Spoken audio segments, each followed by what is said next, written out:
मित्रांनो, जून महिना लागलेला आहे आणि या पावसाळा आला की जून महिन्यामध्ये एक चातक नावाचा पक्षी असतो.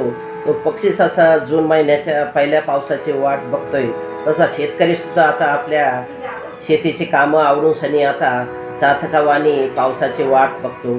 पण तिसरा एक असा एक दुकानदार आहे मित्रांनो, तो सुद्धा एक चातकावानी वाट बघतो आणि तो म्हणजे जे शेतकरी असतात, ते शेतकऱ्यांची वाट बघणारा हा चातक प्राणी म्हणजे जे कृषी सेवा केंद्रवाले. मित्रांनो, आपण बघत असेल की कृषी सेवा केंद्रवाल्यांचा धंदा असतो तो जून या महिन्यात असतो आणि केव्हा शेतकरी वर्ग आपल्याकडे येतो आणि आपण केव्हा त्यांना एक लुबाडतो किंवा कसा जास्तीत जास्त शेतकरी आपल्याकडे येईल असं सर्व दुकानदाराला आपण नाव ठेवणार नाही. पण असे काही बोगस बियाणे विक्रेते असतात की आपण नेहमी पेपरच्या माध्यमातून असतो, सोशल मीडियाच्या माध्यमातून तो अमक्या दुकानावर धार पडले, एवढा बोगस माल पकडला गेला, एवढं खत बोगस पकडल्या गेलं, त्यासंबंधी आज आपण मित्रांनो पूर्ण या व्हिडिओच्या माध्यमातून माहिती बघणार आहोत. नमस्कार मित्रांनो, मी कृष्णा गोडसे पुन्हा आपल्या गगन भरारी या चॅनलमध्ये स्वागत करतो. मित्रांनो, नुकताच आता शेतकऱ्यांचे पूर्ण शेतीचे काम आवडले आणि चातकाप्रमाणे जसा चातक नावाचा जो पक्षी असतो तो पक्षी पावसाची वाट बघतो, तसंच आता शेतकरी सुद्धा या पावसाची वाट बघतात आणि त्याचप्रमाणे एक तिसरा दुकानदार म्हणजे कृषी सेवा केंद्रवाले शेतकऱ्यांसाठी पाय घाड्या घालून बसलेले ते आणि चातकाप्रमाणे ते शेतकऱ्याची वाट बघतात केव्हा शेतकरी आपल्या जाळ्यामध्ये येतो आणि केव्हा आपण त्यांना एक लुबाडतो असंच म्हणावं. आपण सर्व कृषी सेवा केंद्रवाल्यांना नाव ठेवत नाही, पण बरेचसे असे कृषी सेवा केंद्रवाले बोगस बियाणे कशा प्रकारे आपल्याला विकल्या जातात त्याचीच आपण माहिती घेणार आहोत. मित्रांनो,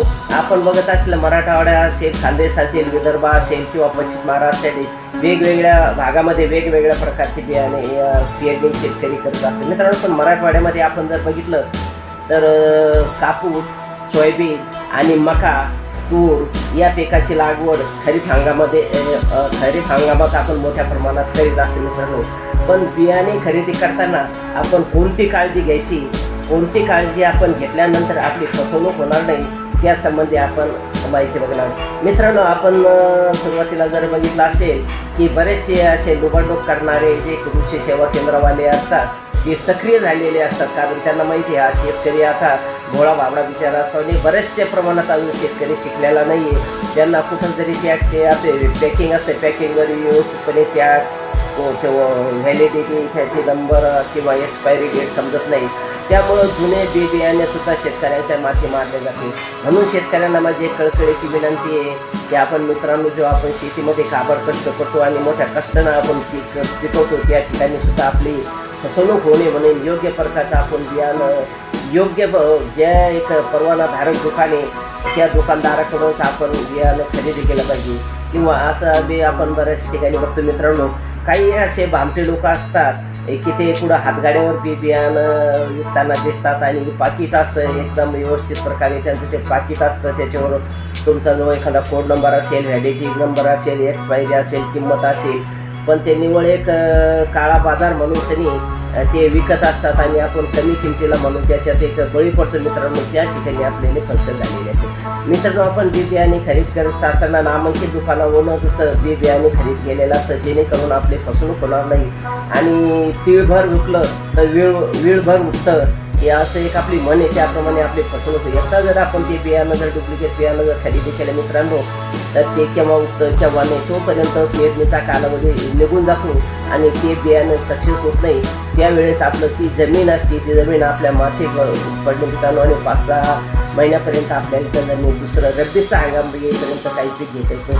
त्यामुळं आपण बियाणे खरेदी करताना नामांकित कृषी सेवा केंद्रावरूनच बियाणं खरेदी केलं पाहिजे. भले तुम्हाला 5-50 रुपये शिल्लक जर लागत असेल बॅग मागे तर त्या ठिकाणच घेतलं पाहिजे. मित्रांनो, आपण ज्या वेळेस आपण बियाणं म्हणजे कापूस असो, तूर असो, मूग असो किंवा तुमचे खरीप हंगामामध्ये आता जे आपण खरीप पीक घेतो त्यांची आपण ज्या दुकानावरून खरेदी करतो त्या ठिकाणी GST असलेले बिलच आपण खरेदी करताना GST बिलाची मागणी करायची.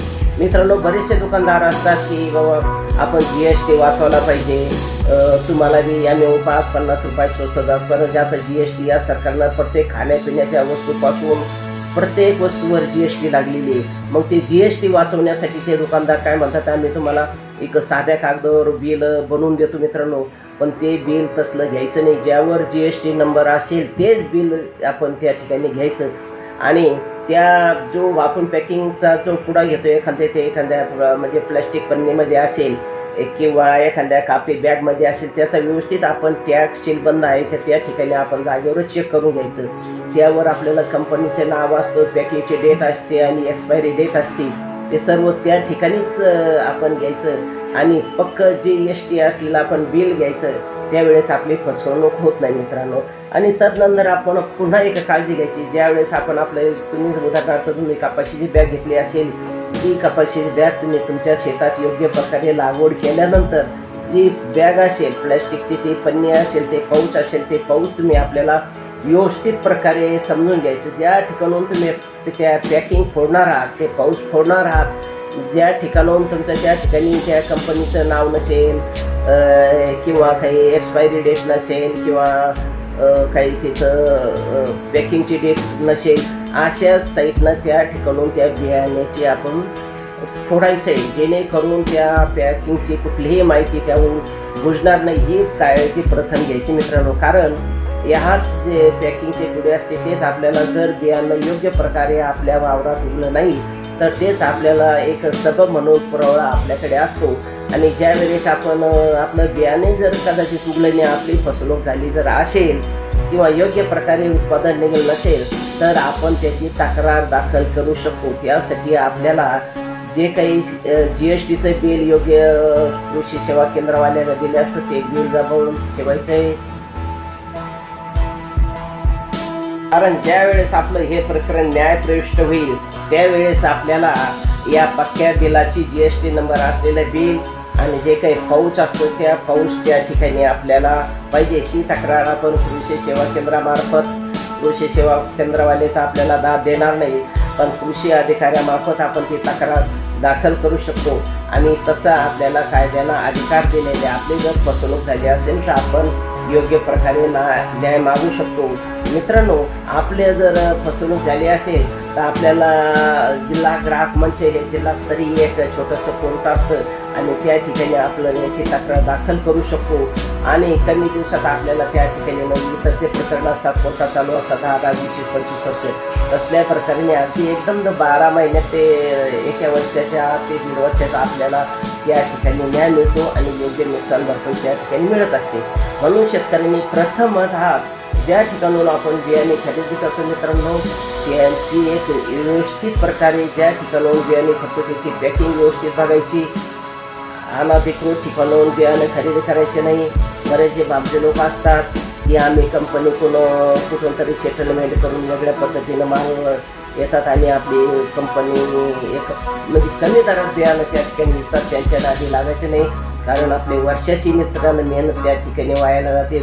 आणि हे भामटे दुकानदार असतात समजा, जे रोडवर हातगाड्यावर विकतात बियाणे, बरेचसे त्यांच्याकडे बियाण्याचा म्हणजे आपण कसल्याही प्रकारचं ते आपल्याला बिल देत नाही किंवा GST नंबरच्या पावत्या वगैरे देत नाही. पॅकिंग तुम्हाला उभं दिसेल पण GST बिल त्या ठिकाणी नसतं. कारण आपण बघतो मार्केटमध्ये या कितीतरी प्रमाणामध्ये याचा बोगस तुम्ही ते पाऊससुद्धा सापडू शकता. त्याच्यासाठी काही एवढं काही टेक्निकल लागत नाही.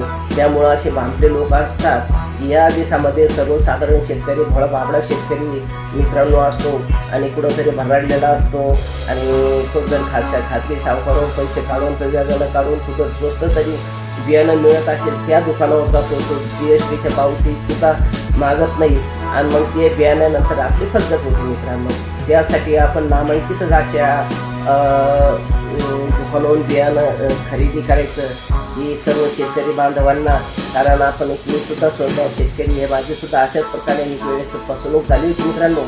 आणि जिल्हा जो आपण जिल्हा फोरम म्हणजे जिल्हा ग्राहक मंच असतं त्या ठिकाणी न्याय मागितला आणि योग्य प्रकारे आपल्याला न्याय मिळतं. सर्वांसाठी ते जिल्हा सेवा ग्राहक मंच आहे, त्या ठिकाणी तुम्ही तक्रार करू शकता.